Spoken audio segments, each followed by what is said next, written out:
Hello, everyone. Welcome to today's session titled Safety and Security, How to Overcome the Risks when Investigating Human Trafficking. I'm Paola Condemayta. I'm a project coordinator at Journalism Fund, and I'm in charge of the grant program Modern Slavery Unveiled. In this grant program, we also have a training program that is part of this huge grant for journalists, and we carried out this grant program already in 5 sessions with different webinars.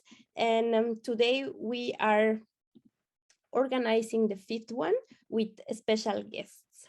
Well, at Journalism Fund, we are dedicated to advancing independent and investigative journalism across Europe that serves the public interest, furthers accountability as well as transparency, and contributes to critical thinking and well-informed debate. I would like to thank all those people who have been following and attending our webinars so far. And I would also like to invite you to subscribe to our newsletter to know about more webinars and trainings. So I will share with you the link to subscribe to our newsletter if you want to be informed about all our activities, all our grants, not only in the framework of this grant program, but regarding all our grants in different topics. So let me share this with you. You can subscribe on that link to our newsletter, but I would also like to invite you to our pre-application sessions for the Modern Slavery Unveiled Grant Program next Monday, 5th of September. We will be carrying out these pre-application sessions where we basically try to help you and to guide you with your application to have a successful application, and if it's possible to have a grant from us, and especially regarding this grant program, Modern Slavery Unveiled. So I invite you to enroll for these pre-application sessions next Monday. You will see the availability there, but if you cannot make it, I would like to also invite you to write us at modernslavery@journalismfund.eu, and you can contact me, and then we can maybe schedule another time where you are available. So I just share all those links. My colleague Ron is gonna share these links on the chat. And then I will also like to explain more about our grant. Cross-border teams of professional journalists can apply for a grant to cover working time and or expenses to investigate, document, and expose aspects and cases of forced labor, cross-continental trafficking, and other issues related to the exploitation of Asian victims in Europe. So please, I would like to invite you to apply. If you don't have a teammate, we can help you to find one, whether in Asia, whether in Europe, but please write us so we can assist you further. Before we begin, I have a few housekeeping notes. Today's session is being recorded to be available for viewing afterwards. And if you have any questions for the presenters, please use the chat feature in this Zoom webinar. Each presenter today will have a total of 30 minutes for their presentation.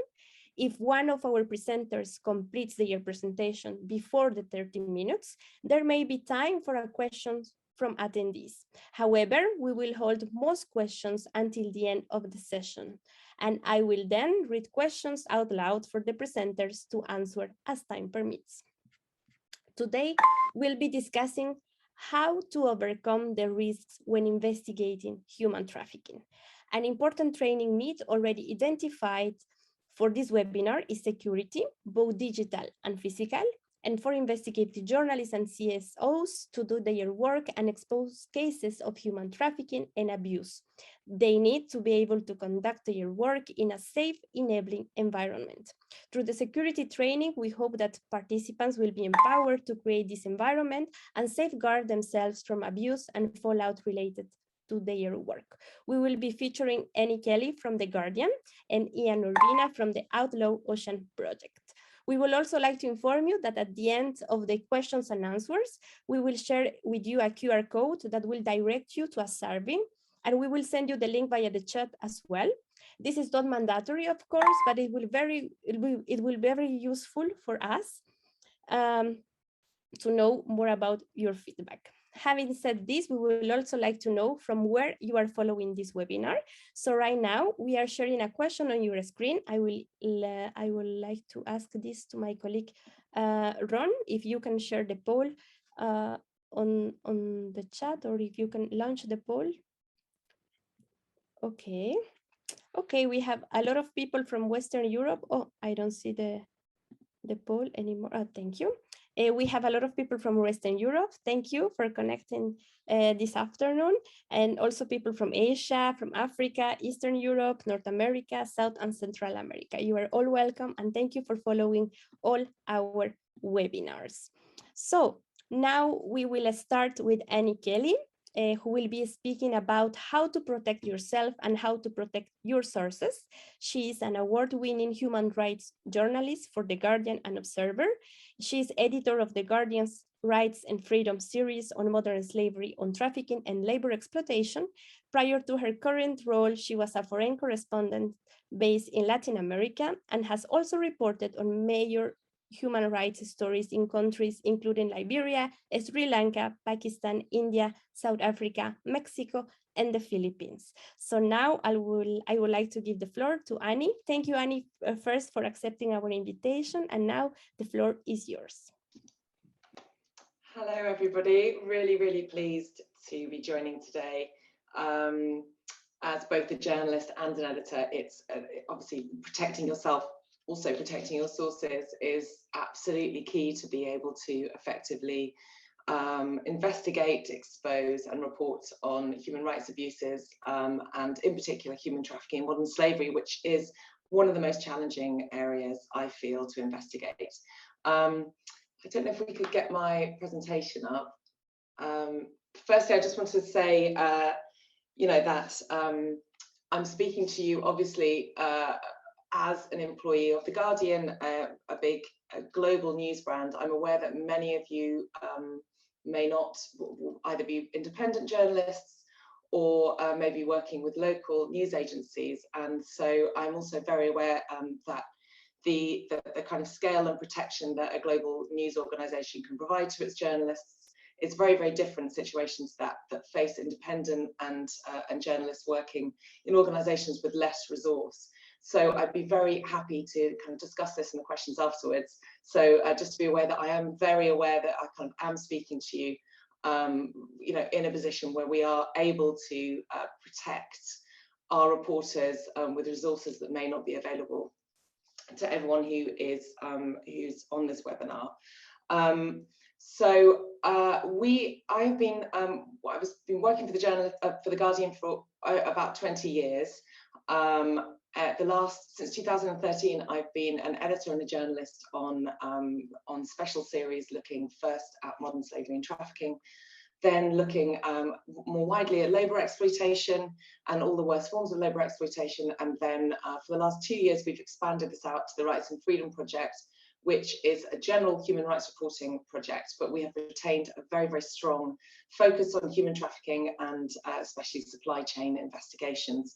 So I would say that when I took this job on in 2013, modern slavery and human trafficking were not kind of mainstream media issues.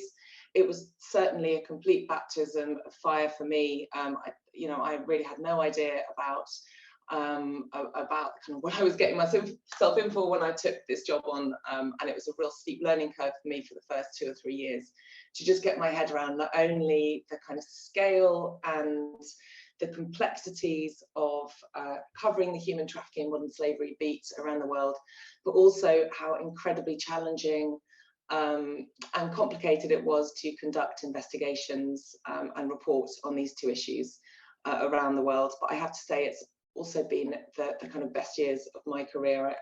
The impact that we've managed to have with this reporting and seeing the amazing work that's now being done on human trafficking and modern slavery around the world by both news organisations and independent and local journalists is just absolutely fantastic to see. We need this kind of journalism. It's so important.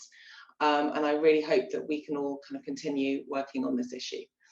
So if you could just do the next slide. This was just, I think, just a general overview of our reporting.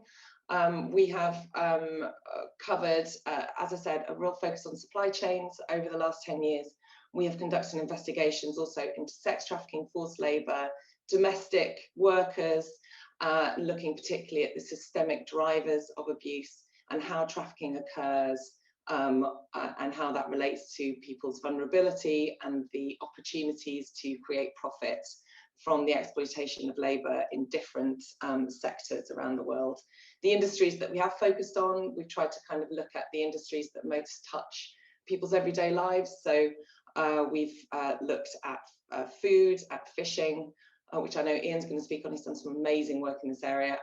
We've looked at mining, fashion industry, electronics. We've really tried to technology. We've really tried to kind of look at the things that we all use, consume, wear, and how, and tell the stories of those people at the bottom of those supply chains, and try and expose how labour exploitation and human trafficking and the worst forms of labour exploitation are allowed to flourish within these systems. So if you can go on to the next slide. What I wanted to do today was just go really quickly through a couple of the investigations that we've done over the last 10 years and talk about how it relates to keeping yourself and you're protecting your sources when you're investigating human trafficking and modern slavery. What we are doing when we're investigating human trafficking is investigating a crime. It is a criminal operation. There are many people involved who do not want these stories out there, who do not want their business model disrupted. So you are dealing with a criminal industry, and that obviously presents enormous risks, both to yourself, but also particularly to your local sources and the journalists that you may be working with, and any human rights campaigners you might be partnering with.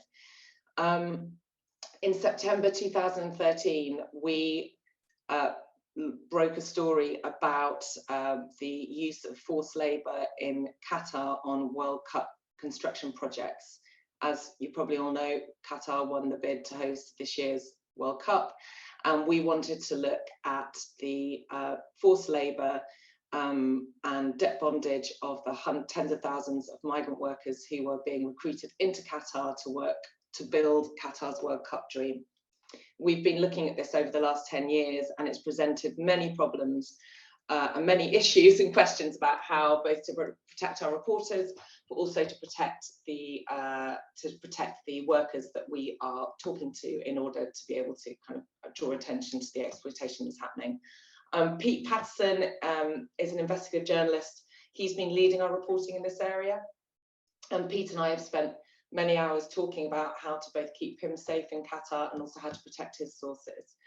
Qatar, when Pete started working in September 2013, was already quite a sensitive place to work in. It has increasingly become more and more of a difficult place to operate in those 10 years because of all of the because of how much the Qatari government really do not want this reporting to disrupt their plans for their World Cup dream. In September 2013, Pete was one of, I think, when he first went in, we had many conversations about how he would operate in this environment, particularly in a way where he would not draw the attention of the Qatari authorities, and also be able to access workers at their labour camps. We felt it was very important to show the working and living conditions of these workers. And at that time, the labour camps that many of the World Cup workers were living and working in, the conditions were absolutely appalling. So we had a system in place whereby we had obviously a regular check-in. So Pete would check in with me in the morning and in the evening. He went in to Qatar on his own passport, on a tourist visa, because the Qataris were not giving out media visas anyway. So he went in with his own passport. He did go in as a tourist. We made sure that he had very strong links with human rights groups before he went in. So we spent many hours talking to human rights campaigners working in Qatar, and also seeking the advice of groups like Amnesty around the atmosphere in which these workers were operating in. At that time, the Qataris weren't really particularly on top of this idea that labour exploitation would be of interest to a global audience.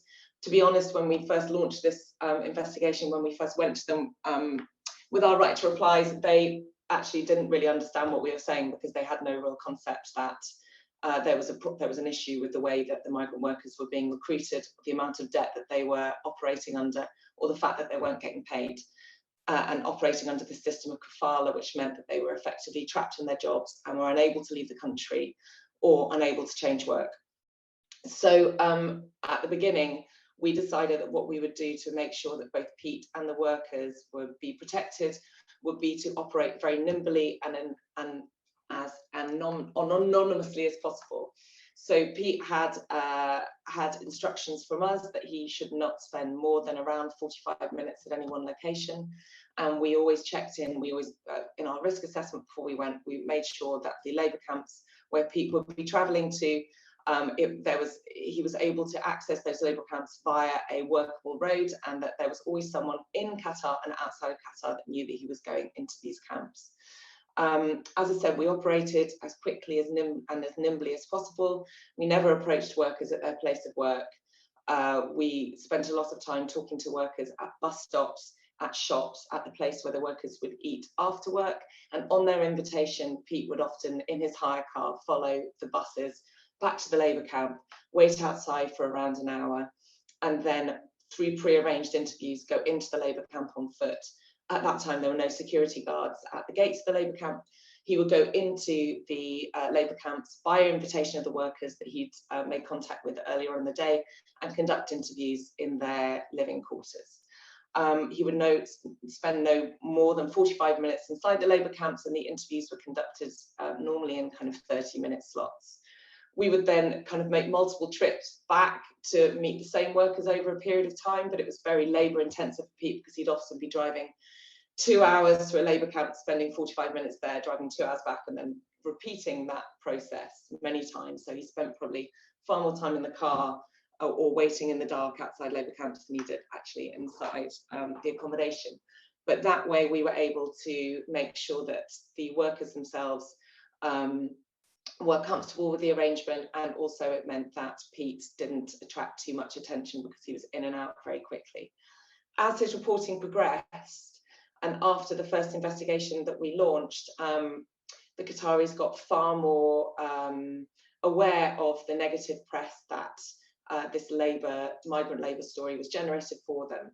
As the years progressed, the threat of arrest became much greater, so there were other journalists, teams of journalists who have been arrested and detained in Qatar since trying to report on the same story. There have also been some migrant workers and activists who have been blogging and writing about the problems with migrant workers in Qatar, who've been arrested and detained for far longer. The foreign journalists who've been arrested, including a BBC and a CNN crew, were only detained for about 24 hours, and then they were asked to leave the country. So when those arrests and those expulsions began to happen, we discussed the risks to Pete continuing his reporting, and we kind of worked out that really the biggest risk to Pete was that he would probably be held in a police station for about 12 hours, and then he would be put on a plane and sent home. We had a plan in place between myself and Pete and the managing editors at The Guardian that if there was a problem, we would communicate with the Qataris directly, and if Pete hadn't been released after about 48 hours, we would then go public. Again, as I said before, this is the benefit of working with a global news organisation, that we would then kind of leverage our platform to be able to make a kind of big fuss about Pete's detention.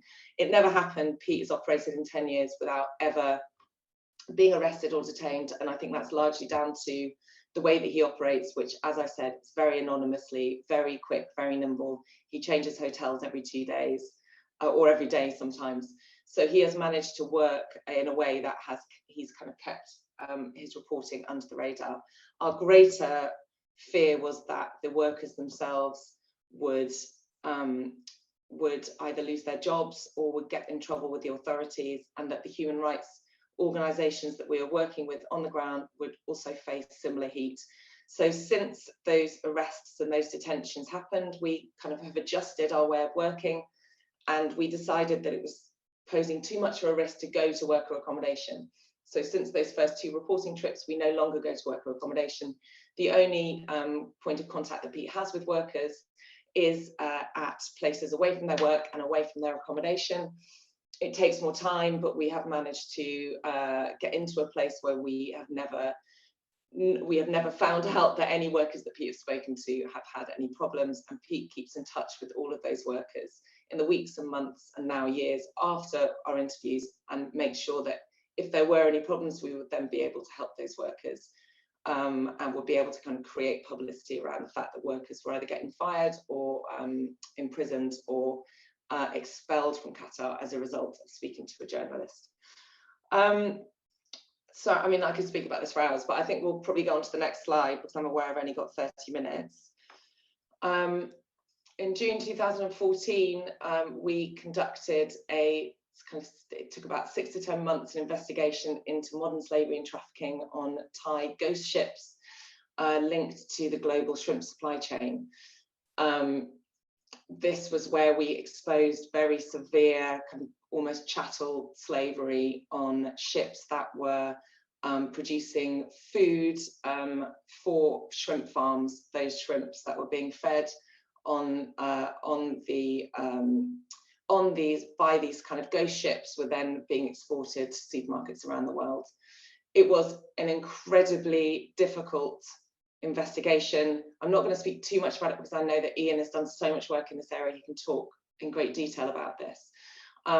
This investigation, as I said, took 6 to 10 months for us to do, and it involved the Guardian's then Southeast Asia correspondent Kate Hodel and a freelancer Chris Kelly, every day being at a couple of ports in Thailand trying to track workers and ships where there may be people being kept in absolutely appalling conditions. This investigation posed quite significant issues, both for protecting the journalists, but also protecting their sources and the men that were aboard those ships. The investigation meant that these 2 journalists, our journalists, had to be physically at these ports pretty much every day, not only to win the kind of trust of those people working at the dock would be able to get intelligence about which workers were on which ships might be coming in, which ships might be going out to take men or workers out or bring workers off these ships back to port. We only did this investigation in partnership with local human rights organisations. Thailand was, and now still is, a very, very sensitive place to work and a potentially very dangerous place for local journalists and for local human rights defenders. We worked very hard before we did kind of any boots on the ground investigation to be able to do a lot of preliminary work with a network of local human rights defenders, where we were ensuring that they would be able to help us know when would be safe to be at the ports and when any workers might be in danger by the journalists being on the ground there. So we had a very kind of complex communication system with these human rights defenders, where they would be able to be feeding us information about when the police might be at these ports, where there might be any danger to any of the workers. And we again operated very nimbly. The journalists spent a lot of time in cars waiting to be able to go onto the port and talk to workers who were coming off the ship, or try and make contact with anyone working on the ships who may have seen anything, because many of these ghost ships were being kept miles off sea with the workers that we knew were being most badly treated, kept away from land for up to 6 months or even years at a time. When we were particularly concerned with the safety of the locals who were working with us, so we operated at that time, there weren't so many encryption and kind of safe ways to communicate. So we would conduct many of these meetings in person. We used burner phones, which meant that we then changed SIM cards a lot. So we would try and avoid any kind of numbers being traced that way. And we always met at different times and alternated between 2 or 3 different ports. so that we were present, but not an absolute reliable constant presence at these ports. As I said, Kate Hodel was the Southeast Asia correspondent. We were concerned that when the story broke, she may get some heat from the authorities there. So we made sure that she was operating transparently. We made sure that all of her accreditation was up to date. She continued reporting throughout the time that she was doing this investigation to make sure that her visibility was still quite high. And we made sure that both her and Chris Kelly were out of the country when the piece went live. We also made sure that the human rights defenders who were quoted in the piece were also out of the country at the time that the piece went live, just to make sure that they would not be arrested or detained. We also made sure that we were scrupulous about the way that we approached the Thai government and all of the companies in terms of our right to reply. So we made sure that we gave everybody enough time to be able to respond to our findings and to be able to establish communication with both the government sources and also the companies, and especially the local Thai food producers, to make sure that they were aware that we would be publishing, and that there was no one that this would be taken by surprise, and that the repercussions on any local workers would follow.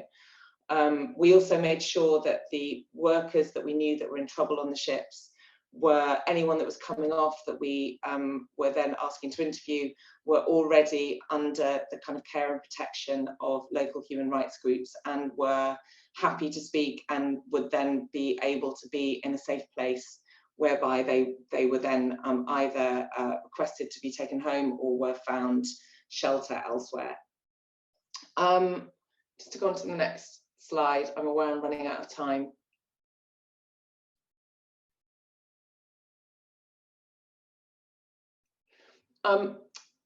This is a more recent story, and I wanted to talk about this story because I feel very, very strongly that the protection of sources is protecting yourself when you're working abroad is incredibly important.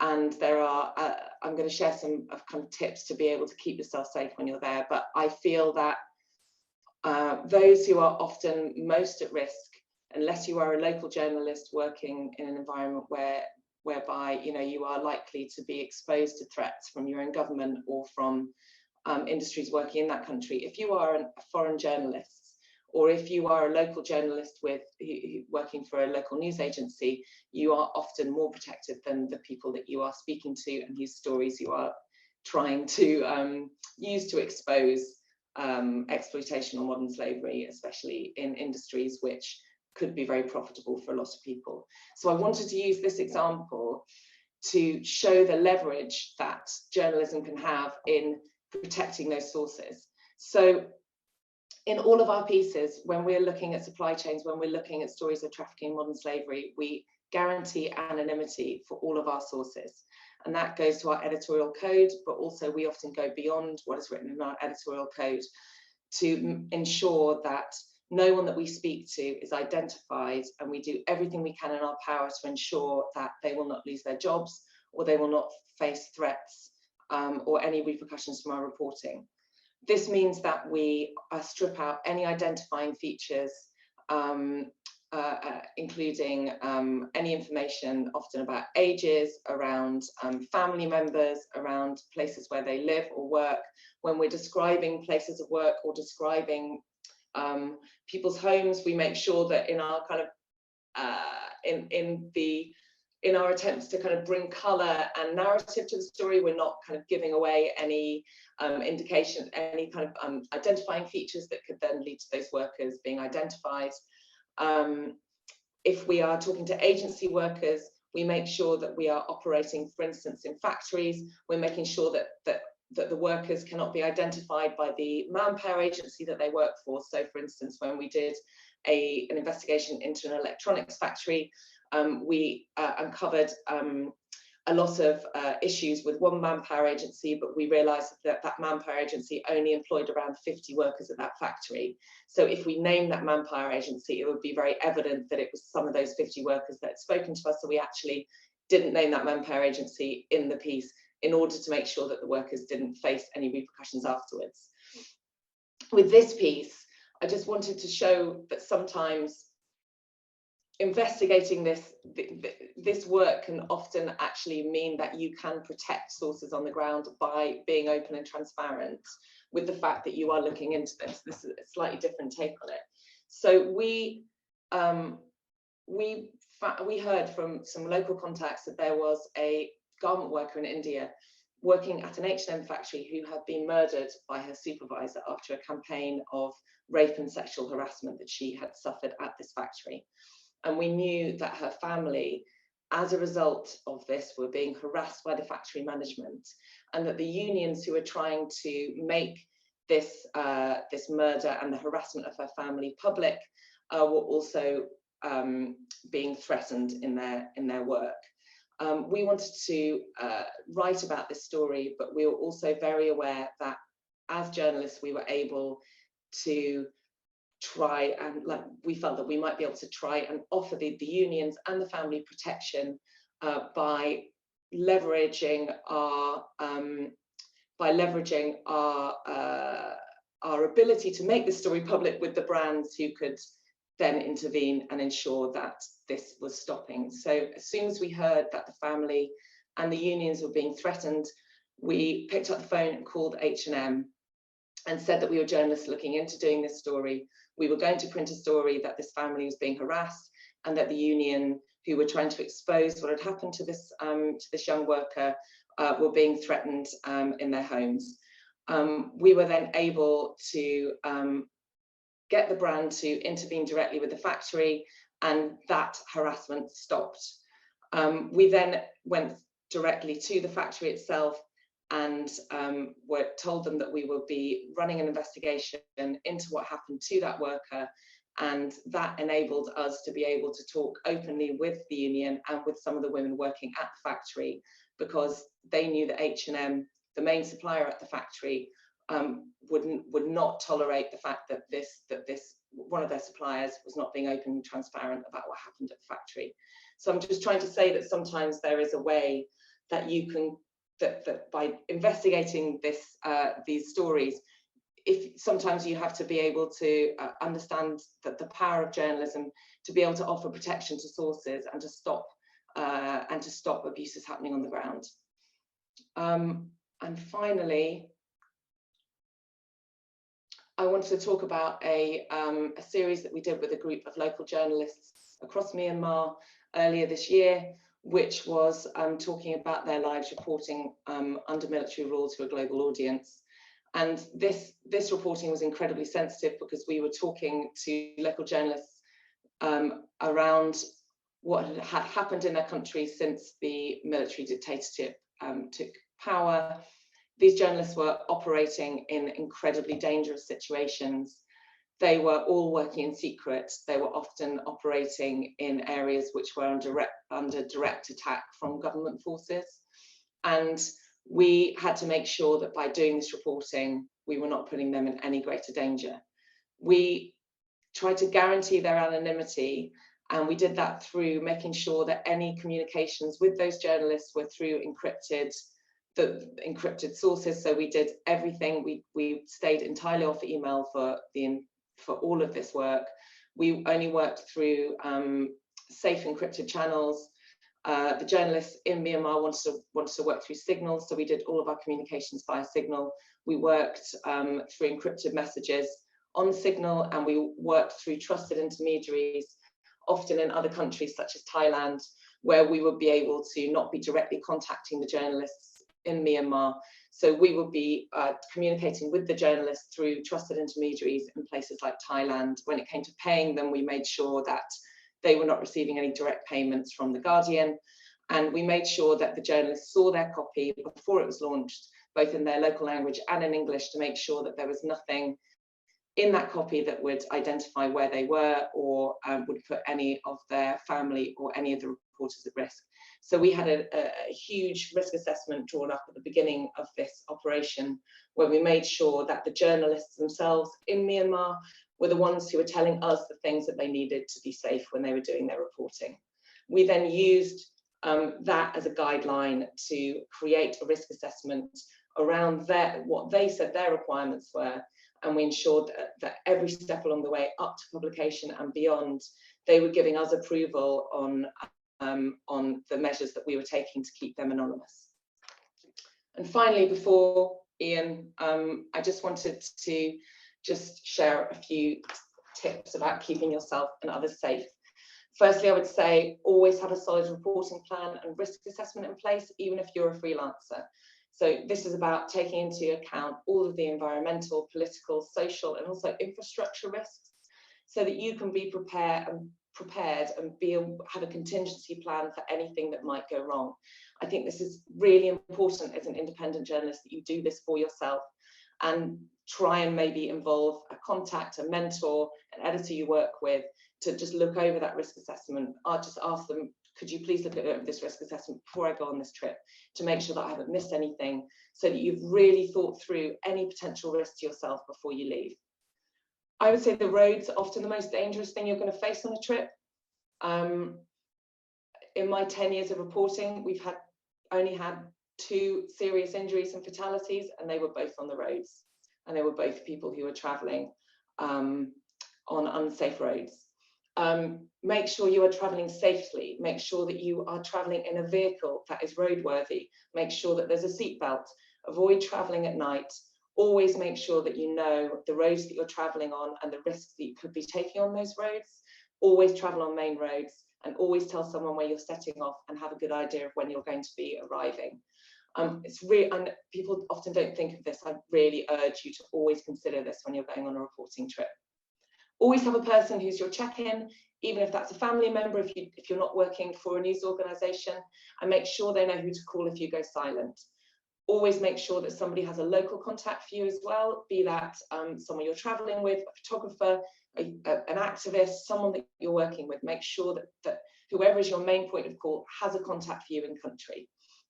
Make sure where possible you're always properly accredited. I know that this isn't always possible when you're investigating human trafficking, but make sure that if possible you have something that you can show somebody if you are apprehended, whether that's a factory manager or police, even if it's a letter of recommendation from a local human rights organisation. If possible, do go in with accreditation. Always back up your voice notes, your files, and don't have anything incriminating on your phones or your devices, especially about your local contacts or your interviewees. Don't make sure that your notebook hasn't got people's phone numbers, real names, addresses. Don't have anything there that anybody would be able to be traced back. And please bear in mind that the people who are most at risk are those that you're interviewing. Always make sure that anyone you're interviewing understands who you are and how their interviews will be used. Make sure that they understand that when things go online, you cannot control how those things will be disseminated, translated, used on social media. Always conduct your interviews in a safe place, away from people's places of work if possible, or their homes. And really make sure that you really thought about whether there is a risk that they will get into trouble if they're seen talking to a foreigner or a journalist. And always honour commitments to anonymity. Take out any details of your stories that could even unwittingly identify your sources after publication. Keep in contact with people after publication as well. If you're visiting accommodation or homes, villages, always be quick. Take care when pulling out cameras or filming equipment, especially anything that photography or filming always attracts more attention, and you're always distracted when you're looking through a lens. So make sure that you've got a plan in place about how you're going to photograph and how you're going to film, and you're not kind of thinking about the shot rather than the impact that might have on the people around you or yourself. And local journalists you could be working with could face really severe repercussions or legal action after your reporting is published. We're currently dealing with a situation where local journalists have been sued in their home country for a piece of reporting that we've done. We're able to support them, but you may not be in the position to be able to do that. So always make sure that you have understood the legal environment in which you're working, and make sure that you've talked through every single possibility before you work with them or any local activists, and have a plan in place to support them when things go wrong. And the last thing is ask yourself, is the story worth the risk? Is the story worth the risk to yourself and others? Because that has to be a consideration when you're planning reporting, no matter how good or how important you feel the story is. Sorry if I've run slightly over, and thank you. Thank you, Annie. Thank you for this great presentation and those useful tips for journalists. So we will move now to the presentation of Ian. He's our next speaker, Ian Urbina, who will be speaking about reporting from conflict zones like Libya. He is an investigative reporter based in Washington. His most recent series, The Outlaw Ocean, chronicles a diversity of crimes offshore, including the killing of stowaways, sea slavery, intentional dumping, illegal fishing, the stealing of ships, gun running, stranding of crews, and murder with impunity. He has reported from Africa, Asia, Europe, South America, and the Middle East, much of that time spent on fishing ships. So, Ian, now the floor is yours. Great. Thank you for that. And Annie, that was a great presentation. I think I'm going to possibly, so we can get to Q&A, maybe just stay under 20 minutes, and then we'll cover more ground with questions. Just briefly, some context. I spent 17 years at the New York Times on their investigative team, and then stepped away from the paper and created a nonprofit, a journalism nonprofit. We're a staff of 10. We're sort of styled along the lines of ProPublica. We do long-form investigative magazine, mostly, and newspaper written stories, but also video documentary. We tend to take on maybe 2 or 3 big stories a year and spend usually a year or maybe 2 years investigating them. Our focus area at the Outlaw Ocean Project is the watery 2/3 of the planet, and specifically stories that are at the intersection of environmental and human rights abuses at sea. But a lot of these stories invariably take us on land as well, and look at sort of the on-land components. A lot of what I might talk about in sort of aspirational frame, I think Annie covered. So I think I'll pivot to some of the more applied complexities of when it's not always possible to go through all of that checklist. I think, just as Annie said, the checklist is utterly important, and complying with it as much as possible is essential to everyone involved, you and your sources. But I think also the reality in many of these places and the nature of a lot of this reporting causes some of those checklists to be hard. Historically at the Times, sex trafficking of minors in the US, a series about that. Labor trafficking of garment workers in Bangladesh after the Tazreen and Rana Plaza disasters, a series about that. Coal mining, and interestingly, some trafficking issues in the magazine subscription realm in the US. And then ultimately a series about trafficking concerns in the maritime space. I think I'll sort of hone in a little bit on the investigation that we focused on, we being my staff and I focused on last year. This was an investigation that was, we publish our content in a non-traditional fashion. So we fund and produce all of our content in-house, just with my team. And then when it's done, we partner with venues. So the written story ran with the New Yorker. The documentary film actually ran with The Guardian. It's up for 2 Emmys. And then the written story was translated into 10 languages. The Libya reporting and ran in 70 other outlets. And that's typically how we produce our content and partner with, the New York Times Magazine and The Atlantic and Le Monde Diplomatique and El Globo, El País, and a bunch of places. The Libya story was an attempt to really look at the migrant issue in a slightly different way than incredible reporting before on this. What we wanted to do is try to take a look at what the EU role was in the horrible things that are happening as migrants attempt to cross the Mediterranean. Obviously, it's a trafficking story in part because those who are facilitating these migrants making it across, when they do or not, are typically traffickers. Careful to define them a little bit more loosely in that they're are lifelines to many of the migrants who are successful in getting across. So they are complicated players and not always villainous ones, but mostly it is a horrific scene, and one that is made much more horrific by what the EU is doing in cohort with the Libyan Coast Guard and the Libyan government. And we were focused on that role and the turning back of migrants to Libya and the sort of warehousing of them in a gulag of detention centers in Libya, where forced labor and other forms of trafficking are commonplace, as well as extortion and rape and murder.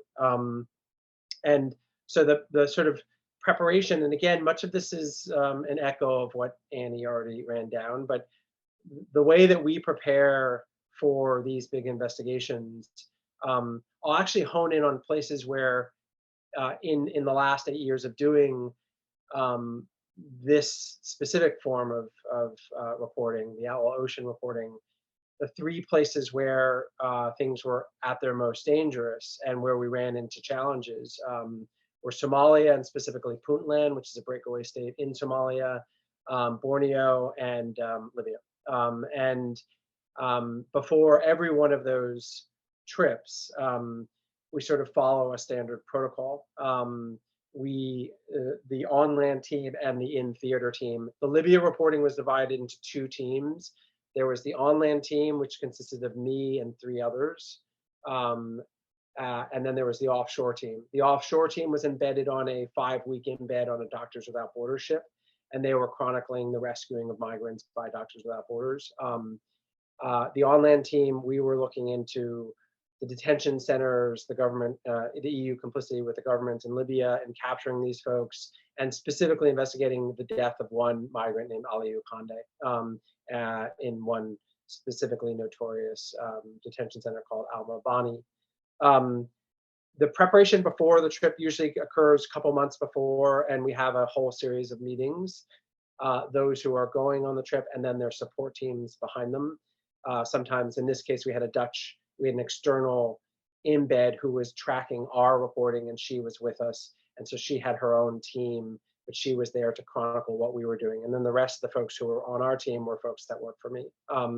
And we basically lay out where we're going and each step of the way and each day, roughly. The reality is when you get on the ground, everything shifts, based on what sources you meet. But our plan was to go to Libya for 10 days, Niger for 10 days, Guinea-Bissau for 10 days, and sort of follow the path that most sub-Saharan climate migrants are following before they launch from Libya and head to Lampedusa, Italy, usually. And so we were looking at each stage and doing security assessment and sort of daily protocol. Again, we had a 6 to 12 hour check-in policy with our on-land team. Our on-land team, meaning back in our staff are decentralized. So we have 2 people in Germany and Ireland and the US. And so between the entire staff, there's always someone on duty because of the time difference. And we always need someone outside of the theater where we're reporting who are watching our back and helping us. So we would always have at least 2 people on duty 24 hours a day. And we would be checking in with those folks verbally anywhere from 6 to 12 hours. Sometimes 6 hours was not feasible.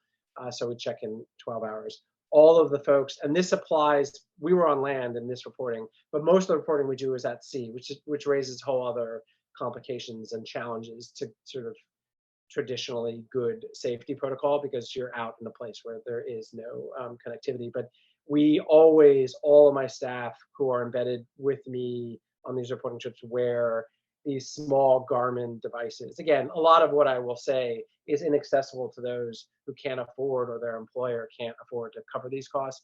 But for us, all of us wear these Garmin minis, which are tracking devices. We have them on our belt. Largely those are for if we fall overboard.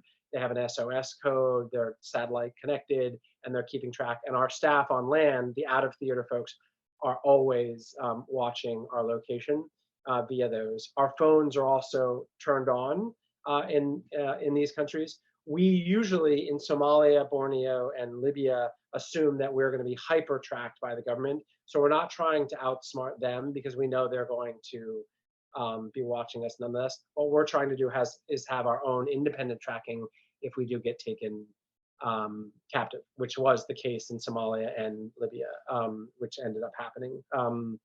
We also, before we launch to theater, we have a lot of meetings about the so-called emergency document. And the emergency document is a complicated document, but it's sort of the one-stop shopping document that has every single phone number of everyone you might want to contact, and in what order and in what scenario and what they're good for, and all of their, cell phone 1, cell phone 2. And this goes up to White House staff and congressional staff, to law enforcement, to, interestingly, some of our most helpful individuals are former administration folks. So Secretary in Libya, Secretary of State John Kerry was extremely helpful, for example, and he was out of office, but he was vital. And Leo DiCaprio was very helpful. He's been a supporter of the journalism, and people like that have powerful connections.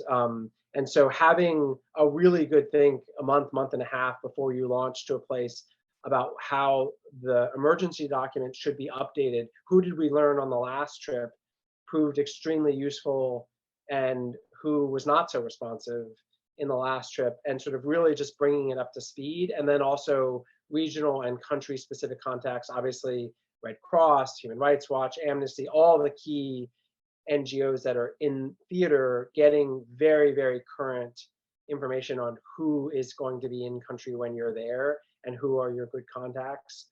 UNODC, all of these sorts of Interpol, all of these folks, they often have turnover. And so you've got to update your emergency list before you launch. So that's one huge undertaking. On that list, we also have the standard thought process information related to medical emergencies.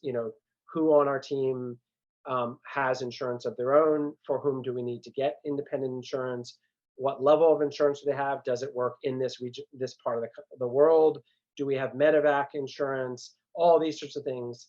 If you're, in some ways, I'm a freelancer, I'm no longer at the New York Times, but I run my own organization, but we might as well be a collection of freelancers, because we don't have a big institution like The Guardian around us, or The New Yorker, even though we produce content for them.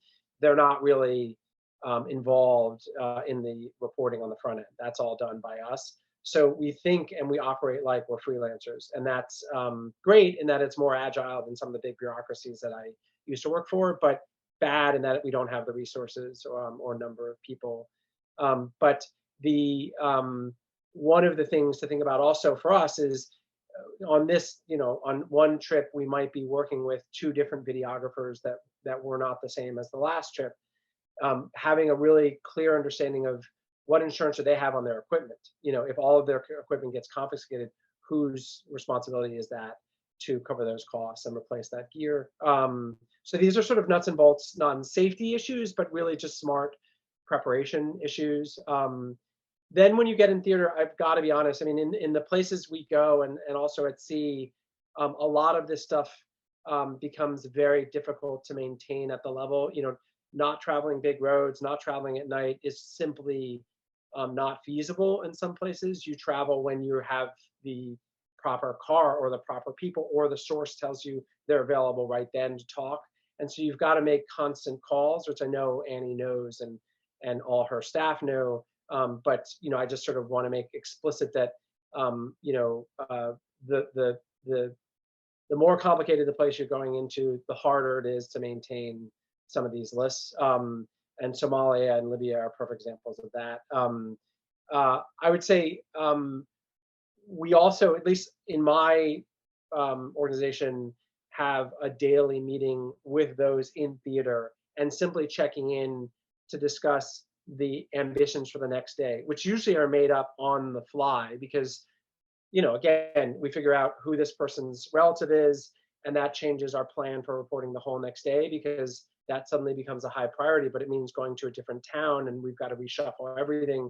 And how much do we know about getting from here to that town? Not very much. Who can we rely on? All these things are being figured out on the fly, and necessarily so. But having a daily meeting where part of it is just checking in with everyone in that hotel room, typically, are they comfortable with the next day's ambition and the plan for achieving it? And anyone who's not should sit it out. And we sort of really proactively check in, even if it means we have no videographer that day. I really try to run those meetings, try to make sure that people feel comfortable, renewed every day. If we're going to get on a ship and we don't know enough about it, someone wants to sit it out, that's fine, not at all a problem. And we just sort of change the team accordingly. Typically, the folks who've come in country are, kind of textbook journalists, for better or worse, and they don't want to sit out anything. The fear of missing out is a, for better or for worse, very strong instinct, but we do that every day.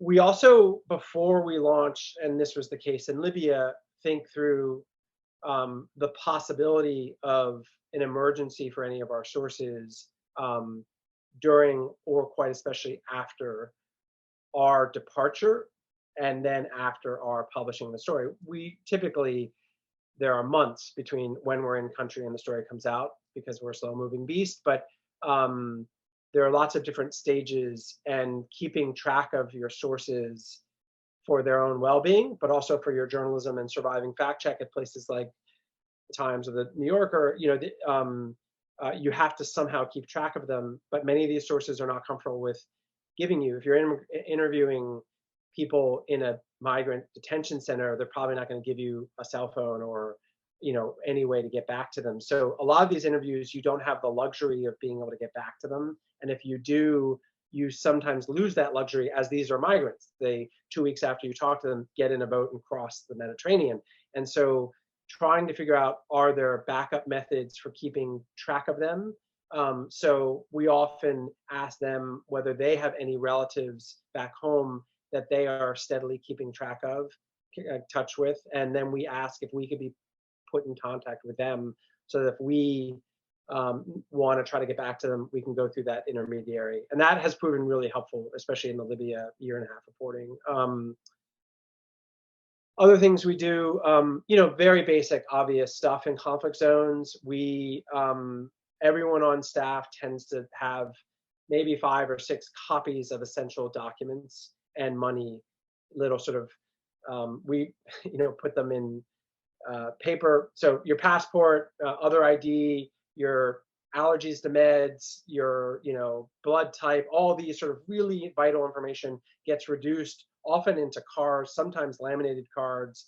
We make a bunch of them, and then we put them in a bunch of places, under the sole of every shoe, in some secret compartment, usually in the foam of a backpack, on our person at all times. And that sort of kit is really, really important if we get split up, or if our stuff gets taken and all of our money's gone, our backpack was seized or whatever. We know that we have at least some money and key documents hidden on our person in various places, and that has come in handy as well, in terms of safety. To Annie's point, I really think journalism has changed in the 30 years I've been doing it. And I really like, in one way, how the issue of a sense of responsibility that journalists have, and where the line is on that relationship, has changed over the last decade, in my view. And a sense of duty toward sources and staying involved with them after your story runs, and attempting to, without crossing that advocacy line, but nonetheless coming up to its edge and staying on the side of journalism. I personally think, so for example, using the power, the traditional power of journalistic threat, that we will apply pressure if further abuse is applied toward our topic, its community, or any of our individual sources. That's obvious and essential and super important. Additional to that, we tend, at least the Outlaw Ocean Project, and I know ProPublica and some other venues do the same, we tend to have a conversation before we leave about what are the resources that we want to put on alert now that we would specifically activate on behalf of sources at any of those downstream stages. So a migrant needs to get out of the country and they're in a bind after the story runs. How far can we go directly, and what can we do indirectly by introducing them to other key people and doing that work on the front end of figuring out, are those other key people get stuff done types, lawyers or government officials, and making sure we're not just saying, hey, you can call this main number at state, or you can, but really like knowing someone who's ready to take that call and talking with them before you go to Libya and saying, hey, I'm headed to Libya. It's possible in a month I will have one or two situations where someone needs legal help, someone needs logistical help, someone needs political pressure help. Am I okay to call you if I have that come up? And these are the likely countries where we'll be calling from. We have those conversations with, law firms, NGO advocates, and government people before we launch, and say, we really need to make sure you're on your toes and ready, so that if this goes down, any of these scenarios, you're going to be ready to hop in and you really get the job done. And that really has made a big difference in the safety and well-being of our sources, including, as far back as the sea slavery stuff we did in 2015 in the New York Times. One of our main sources, the guy who was shackled by the neck and held captive on a fishing boat for over a year. When that story ran, the guy disappeared or sort of went off out of communication for a while. We luckily had already talked to the ambassador and other key folks in the Thai government and said, look, this story is coming. And, when the story breaks, we're going to be keeping a really close eye on the topic and doing follow-up coverage, and quite especially our sources. And when we couldn't get in touch with Lang Long, was his name, for 24 hours, we called the ambassador and said, we're already, writing a next story. And we need to figure out where he is, and you guys need to locate it. And he was fine, but it's just to a huge role that the Thai government ended up having in that one source's life for the better, after the story broke, getting mental health, getting housing, job training, etc. So I think that follow-up commitment 25 years ago was not kosher. There was a much bigger wall between journalism and advocacy, but now I think there's not just a comfort level, but an expectation that you as a journalist have a duty to be thinking about what's going to happen to the sources, whether they're named or not, after the story breaks. So I think that's really important for freelancers to think as well. Let's see where I am on time. If this is running, yeah, 20 minutes. Okay. I'm looking at my list here. In the case of, it's a funny thing to cite a story like Libya, where we ultimately were taken captive and some pretty terrible things happened, and then we were rescued and evacuated. It is somewhat, I personally don't share the view that when things happen, and I'm not implying that anyone on this call convey this view, but I think it's out there that journalists, I think, sometimes assume that if things happen, dangerous things happen in the course of reporting, you've done something wrong. I don't share that view. I think there are some places in the world that it is simply impossible or very, very difficult to be able to predict and control what will happen in terms of safety to you, quite especially. I think it's easier to manage risk when it comes to the higher priority, as Annie rightly pointed out, of your sources. There are easier ways to manage that. But when it comes to your own personal safety, if you're pursuing some of these stories and you're placing yourself in places like Puntland or Western Libya, Western Tripoli, there's a decent chance that you're going to be severely at risk, and sometimes those risks pan out. But in that case, we were incredibly lucky that we had a protocol set up. So there were a lot of people ready to act when we were taken captive. And also just the serendipity of, I was on the phone with my wife when the militia came for me, and she was on the phone under the bed on a call that was not hung up, and heard much of the abuse that unfolded for the next hour in the hotel room before they took us to prison.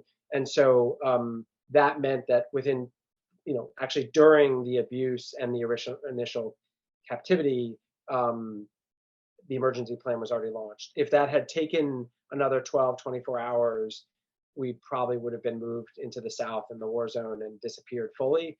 But that was not as possible because we had a really robust emergency plan, and within 20 minutes, somebody had the power, and other key players in the U.S. government were on the phone and were activating pressure through the right channels.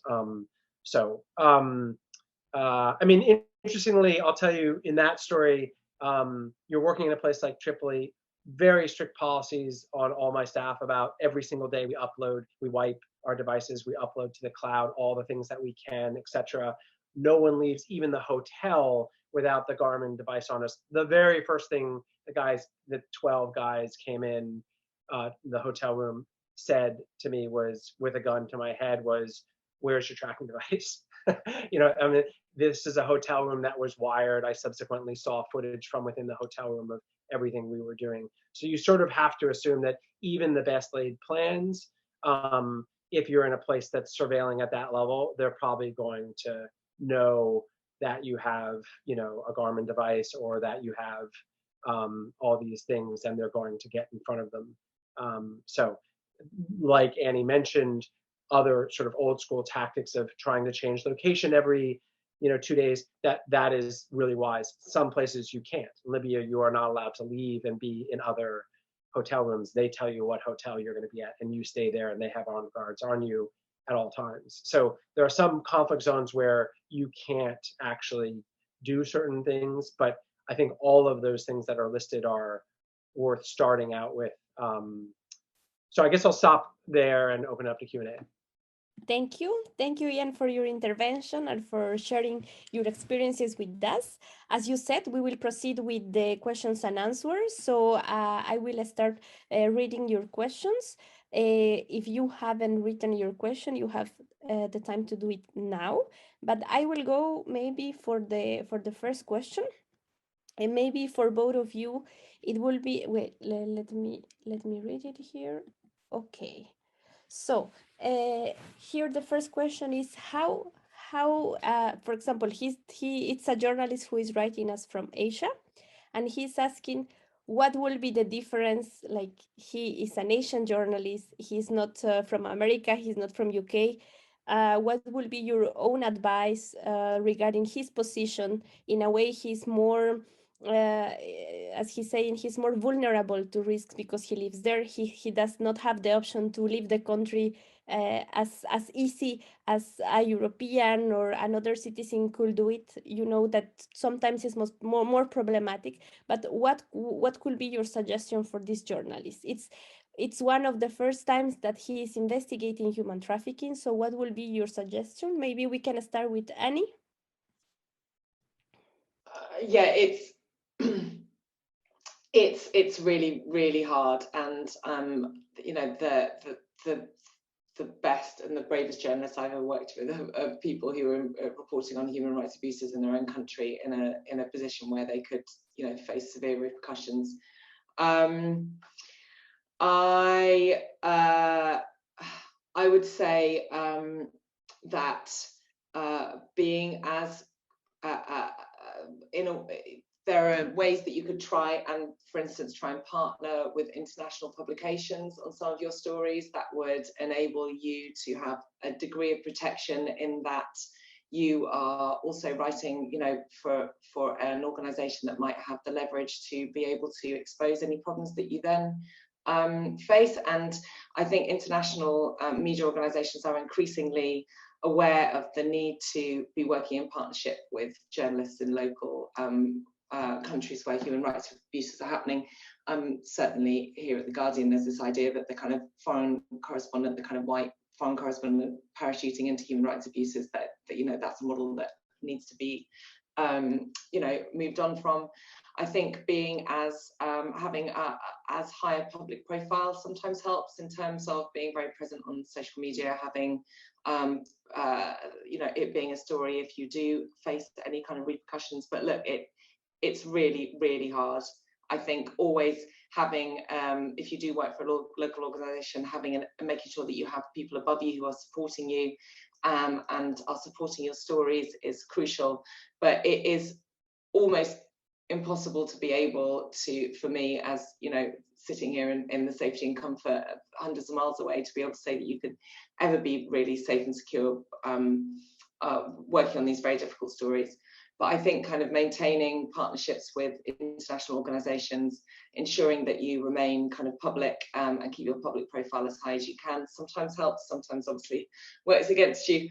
Also making sure that you have editorial support within your organization for the stories that you're doing. I don't know whether Ian has got anything to add. Yeah, I mean, I think you covered the bases perfectly. I might just add that where parachutist reporters have a clear advantage of getting an exit, I think local reporters can and should, by being there, really think about long-term relationships with powerful people in country that come to respect and like them, and know that they are there as different from us parachutists for the long haul, and therefore invest in keeping an eye on that journalist. That's something that we can't do and don't need to, because we have the luxury of an exit strategy, but the local journalist really has to think about those long-term relationships. And we, at the times, we have this reporter named Willie Rashbaum, who's been the police, law enforcement reporter for 4.5 decades, which is rare in the current profession when the reporters get moved so often. And I learned a lot from working with Willie. And Willie, was going to cop funerals, cop christenings, cop, police officer, retirement parties, and not with a specific story in mind, but more with a long game outlook on relationships, both of sources, but also of protectors. And that's the sort of thing that someone like this journalist probably needs to do if they're planning on sticking with this storyline for a long while. I would also say, like, really making sure that you're across the legals as well, making sure that you really understand libel law, media law, that you're also friends with lawyers also really helps in terms of if you do have attempts kind of litigation following publication and stuff. I know that has proved very useful with a case that we're working with in Nepal at the moment. The contacts that those Nepali journalists had with lawyers who were able to come in and provide really, really good advice very quickly in a very crucial kind of time period was very helpful. Thank you both for your answers. Let's go and let's move to the next question. It says, what are good, safe places to meet the victims? I heard bus stops, places where they eat after work, their own homes. Anywhere else that you could recommend? Well, I would say in my experience of both reporting and editing on stories, places that are away from the workplace, often away from home. So yeah, places where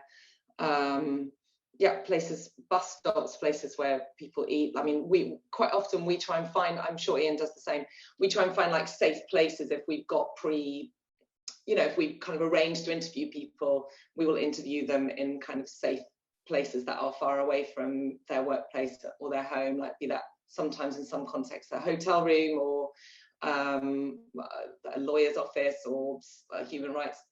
I mean, somewhere where like basically it's a kind of very neutral ground, far away from anywhere where they might be seen.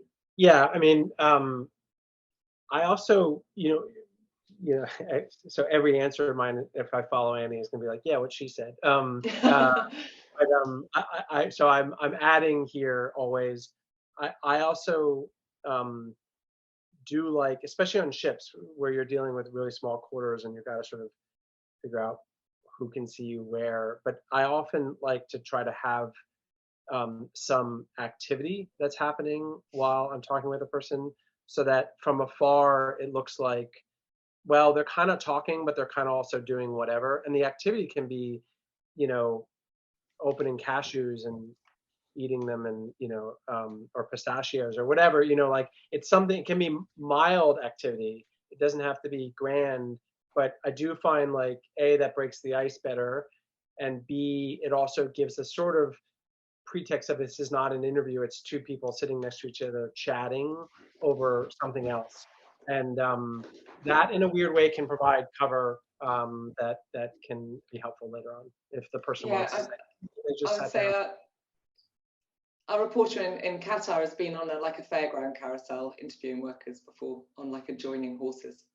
So speaking to Ian's point.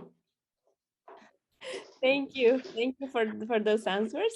We have a new question, and it says, don't you get scared when you do this type of investigation, especially having gone to prison or like etc.?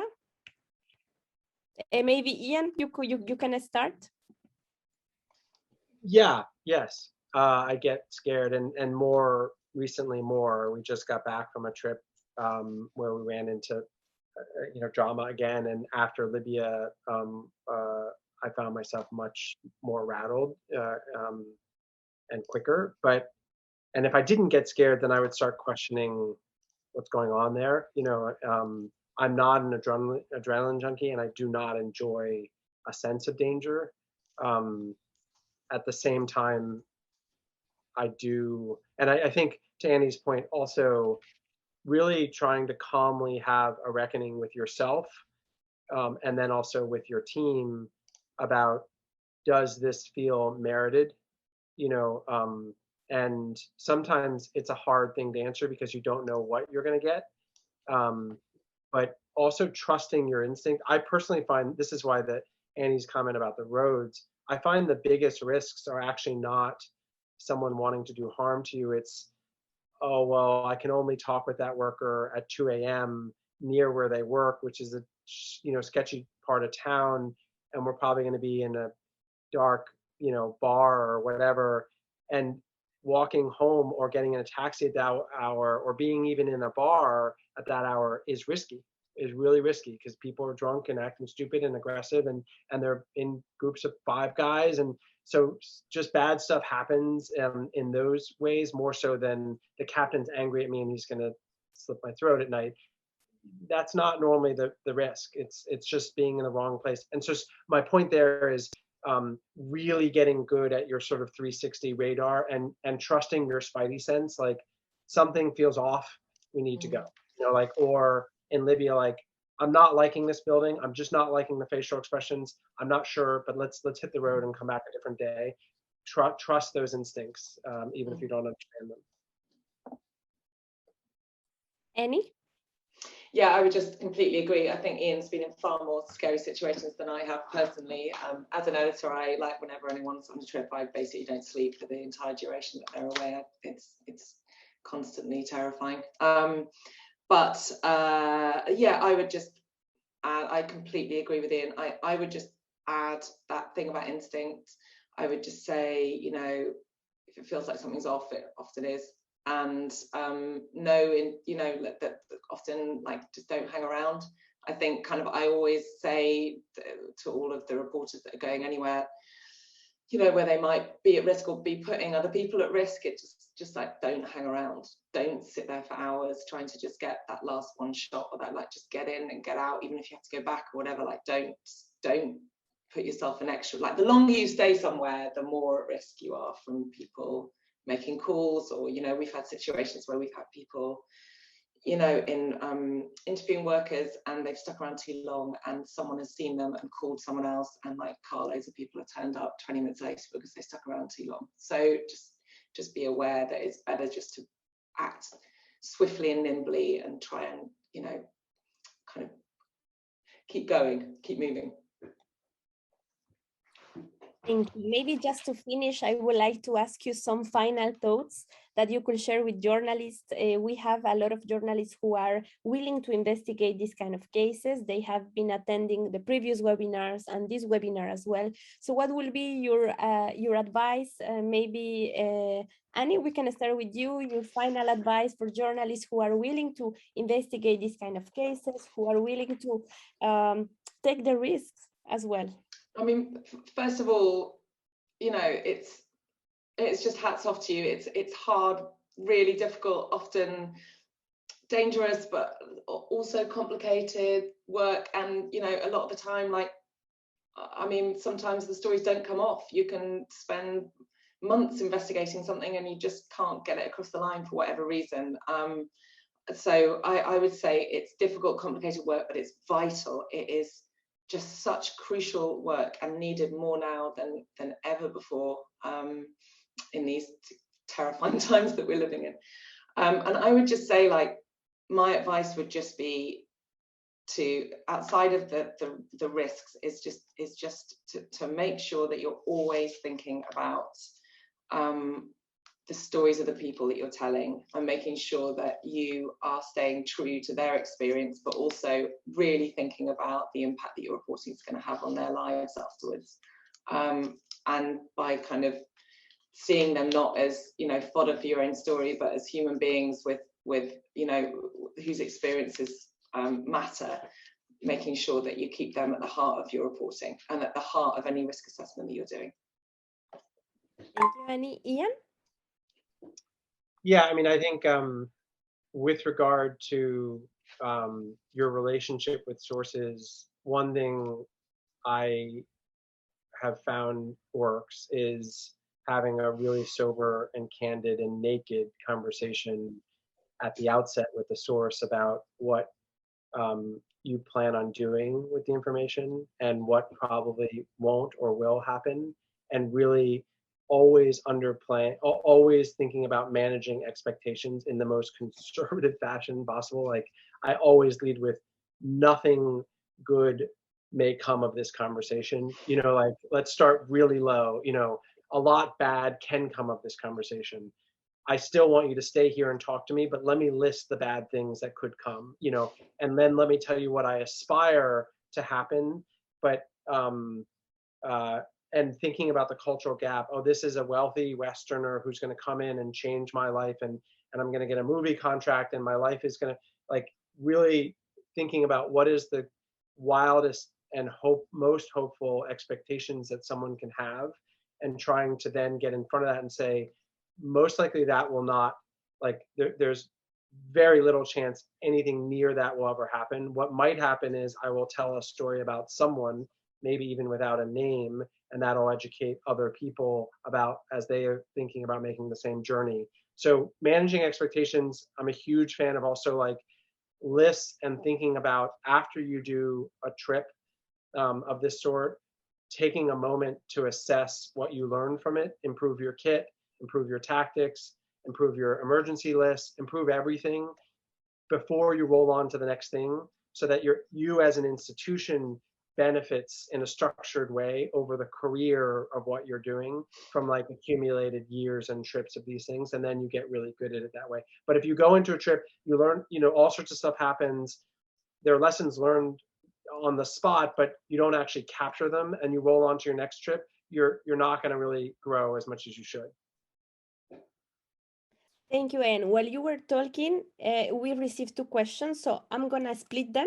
One for you, one for Annie. Maybe Annie, we can start with you.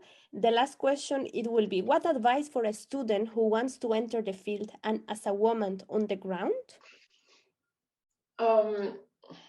Yeah, it's tough to break in now. It's tough. Jobs in journalism are really hard to come by, and it's really, I mean, it's difficult without knowing the context of where the questions come from in terms of where she's living and stuff. But I would just say, if you're interested in human trafficking and slavery, there are lots and lots of different ways of going about it. Like, there are lots of ways of looking at labor exploitation, maybe, you know, at starting in your own community, in your own country, in your own kind of thinking about industries that you might be interested in. You don't have to go for the big glory kind of huge, you know, you can start off and just really learn your trade, kind of just try, go out there, just keep going, keep kicking on the doors. And if you've got the story and you just keep practicing and keep pushing, eventually one of those doors will, you know, will break. And I think tenacity and focus and kind of, as I said, like, really thinking about the stories that you feel passionate about, and growing a really, really thick skin for rejection are all really good tips. They certainly helped me when I was early on in my career. Thank you, Annie. And Ian, just to finish, well, I think you both addressed this topic, but it says like this. Are some of the risks you both mentioned in dangerous areas also have to do with the fact that the reporters, including yourself, might not or obviously not look like locals, and that might make authorities or other actors be alerted, I think, of your presence? In that case, would that be better to assign people who are either local or whose physical appearance might not stand out in places they report from? Maybe Ian? Yes, yeah, yes and no. I mean, I think we alluded before to you hire locals. If things go south, they die. You know, like they get locked up permanently. They do not have an exit strategy. You have the benefit of coming in. You also usually have the benefit of going out. You might get kicked out, but you're probably going to get out. So I think that there are clear, huge advances: cultural fluency, language fluency, discretion, all these things by relying on locals. Um, but there are also greater risks in many ways. And furthermore, doing your reporting through someone else has its own inherent risks. You're getting information handed off to you, no matter how savvy and talented and trustworthy that person is. You're still degrading the quality when you haven't seen it yourself. So I think in my personal experience, the best model is a combination of the two. So you're doing a team reporting where you're bringing in folks, really, really carefully chosen folks who are local, and you're usually keeping those folks anonymous to some degree.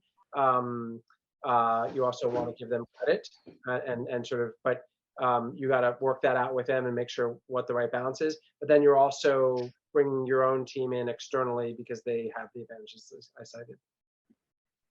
Thank you. Thank you, Annie. Thank you, Ian. Thank you so much for your interventions, your great presentations. I think we really enjoyed listening to you this afternoon. And before we sign off, I love to tell you about our Modern Slavery Grant Program. And actually, as you both mentioned, and it's linked to this last question, that we encourage cross-border and cross-continental collaborations of journalists. So please, if you are interested in applying, do so. The deadline is on 15th of September. Also, I'm addressing Ian and Annie. If you are interested in applying, you can do. And if you know someone who is interested, a journalist who will like to investigate these kind of cases, please share this grant with these persons, because for us it's very important to investigate and to unveil these stories. And next Monday, as I told you at the beginning, we will have a pre-application session where you can discuss with us your ideas, your proposal, and of course, we would like to help you to get a successful application. And also, I would like to share with you some resources that could be very useful. I don't know if my colleague Ron could share now on the chat. Yeah, there you have some resources that we offer for journalists, some links, useful links that can be helpful for you when you are starting your investigation. And also we would like to share some resources from Pacific Links Foundations. They prepare some tools that journalists may find especially helpful to refer to potential trafficking survivors. As you see, they have a support line, they have an email also that where you can write them. So I share with you the link of Pacific Links in case you are interested in having more information. So having said this, well, see you next time. Thank you for participating and have a nice rest of the day. Bye. Thank you. Thank you. Bye. Bye-bye.